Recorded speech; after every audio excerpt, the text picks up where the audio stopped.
Hello, everyone, and welcome to this emergency episode of the Know You Guys podcast. As almost the entire world knows, Charlie Kirk has been assassinated, and that's what we're here to discuss tonight. When I saw the video of Charlie Kirk dying, I was honestly shocked.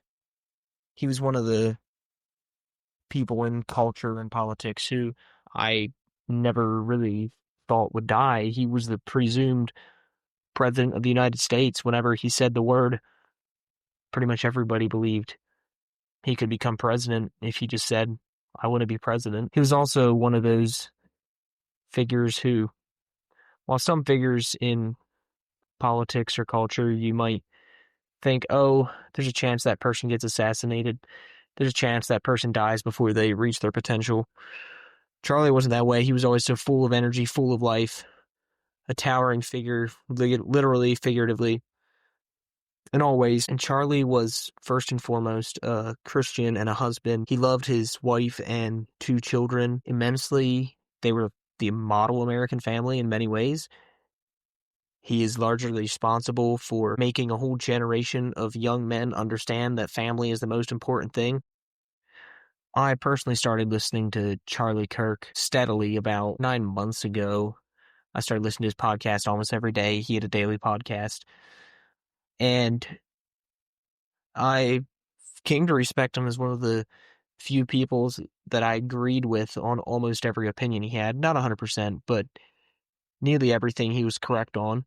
And the things that I thought he was wrong on when I first started listening to him usually turned out that he was right. He was one of the most unashamed voices speaking out for God and biblical values and Christ and putting that in front of the world every day. Wasn't ashamed of it, was incredibly adept at teaching other people about the Bible, about his values, and never backing down from what he believed. Many people warn about the dangers of Christian nationalism, but Charlie Kirk was one of the few voices who pushed back on the Christian globalists.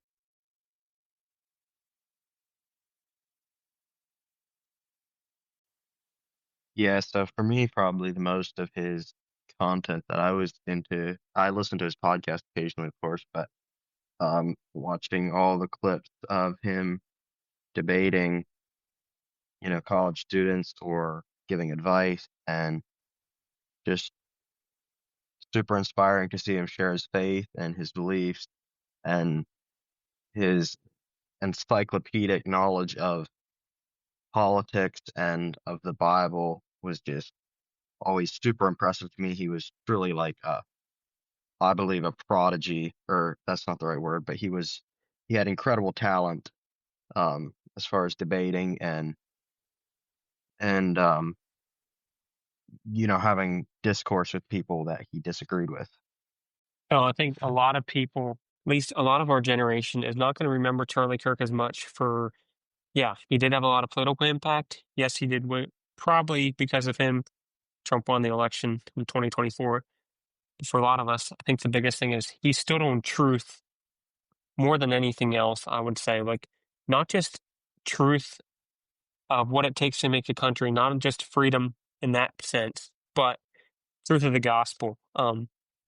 Very strong Christian. I listened to multiple people talking about that. A lot of these people, politicians, a lot of them look good, can tend to be a little shady, a little wormy underneath. But Charlie was a very true, good man, and he stood by his beliefs and what he said. If he said it, he believed it, and he did it. One of his last posts, I believe it was Saturday night, he messaged, uh, not sure which side it was, but he said, Jesus defeated death so we can live. And then just a few days later, gunman took his life. So, never met the guy. Obviously, now I wish I would have gone to a Turning Point event. I'd never been to a Turning Point event. Didn't even listen to his podcast a ton, but I heard him on a lot of other channels, sharing his faith, sharing truth, freedom, gospel, freedom of soul and spirit, not just freedom of America. Yeah. And as Doug was saying, seeing his interactions with people was very gentle. I know just recently someone challenged him. He's like, all right, if you're such a man or whatever, if you're, come on, I'll fist fight you for this. He's like, no, why are we fighting? There's no reason we should fight over a simple dialogue. So that was always what he pushed, was a very gentle, very open-minded, very caring way of having dialogue with different people. And he was shot for that. So some people say he's a martyr. Some people say he pushed hate. That's why hateful speech turns into hateful actions. It's not true. I makes me wonder if in years we will look back and say that September 10, 2025 is Charlie Kirk Day. All solid points, guys. Yeah, for me personally, I think the biggest shock, I wasn't a Charlie Kirk follower, didn't, know a lot about him or anything, until I saw that he was assassinated or shot. I saw it even before he was officially announced dead. But the biggest shocking point for me was just the amount of hatred I've seen afterward online for him, the amount of rejoicing that he's been killed.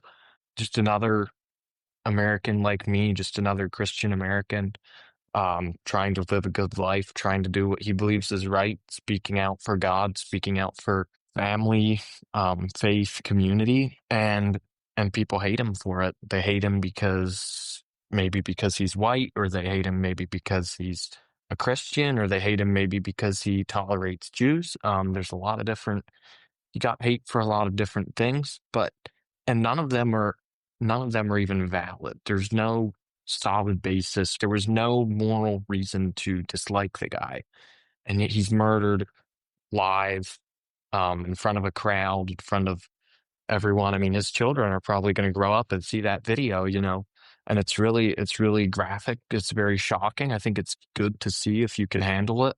It just shows you where some people in America are, and that some people watch that video and rejoice is just, yeah, it's really messed up.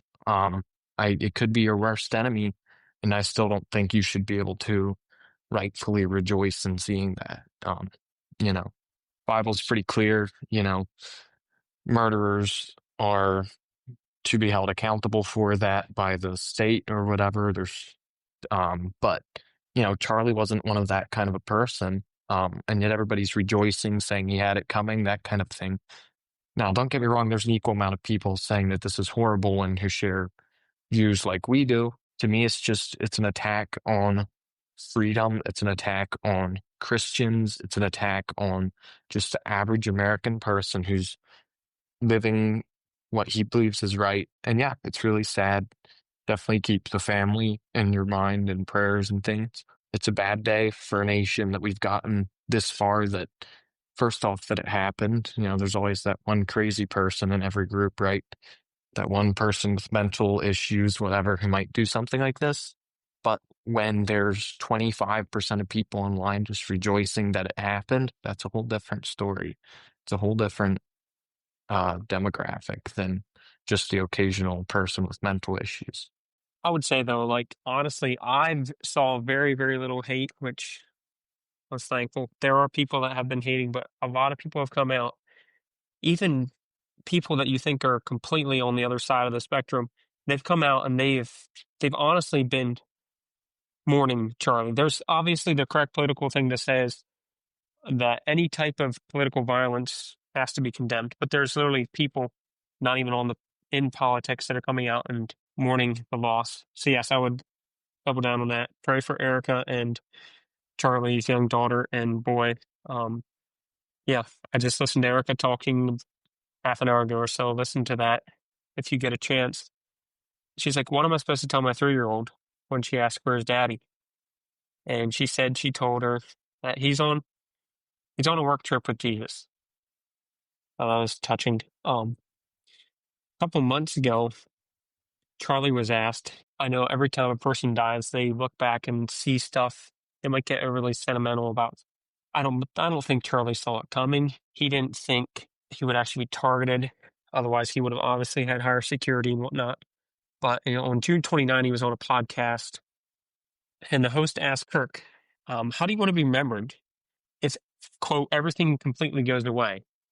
And Kirk's like, "If I die?" The host clarified. He's like, "No, just if everything goes away. If you could be associated with one thing, how would you want to be remembered? Want to be remembered?" End of quote. And Kirk said, "I want to be remembered for courage for my faith." So it's a very, very strong, wonderful statement. And I'd say as little bit I've known about Charlie, watching him develop through the years. He started out very fiery, I would say, on the politics side, but as time went on, I would say he leaned more towards complete truth of the gospel and everything, and we do want to honor him as such. And yeah, I believe he'll be honored as a hero in this world. His body was flown home on Air Force Two. JD and Usha Vance were along with that as well, which he would be a close friend. Also, if you get a chance, look up and listen to people that were close to him talking about it. Isabel Brown show.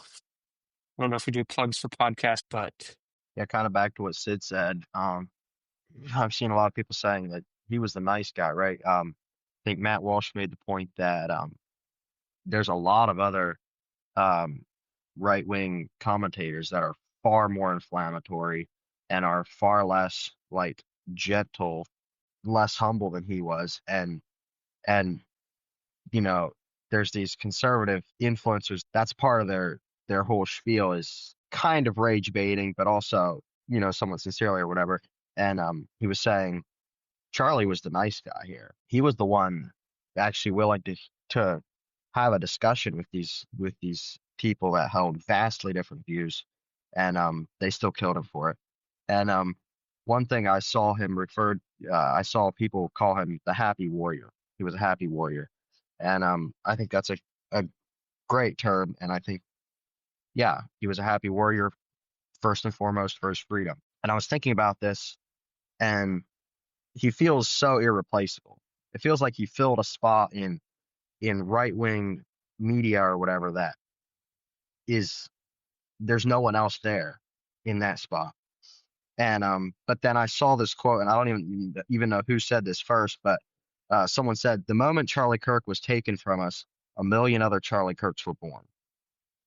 So hopefully that's true, even in a small way, and hopefully it's inspiring many other people to be happy warriors. I think back to what you were saying, Doug.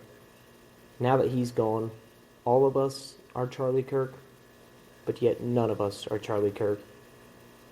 He was a cultural icon of our day. I mean, Tom MacDonald wrote a song in tribute to him, and it was at the top of YouTube charts 6 hours later. Everybody knew this guy. People around the world, from Australia to South Korea to Brazil, knew and loved him. And I think September 10th will be the September 11th for Gen Z. September 11 doesn't mean anything anymore to Gen Z. It's just a meme. It's something you see online. But September 10th was when the third tower fell, or shall we say, the pillar. And maybe tonight, more than any night, be careful out there.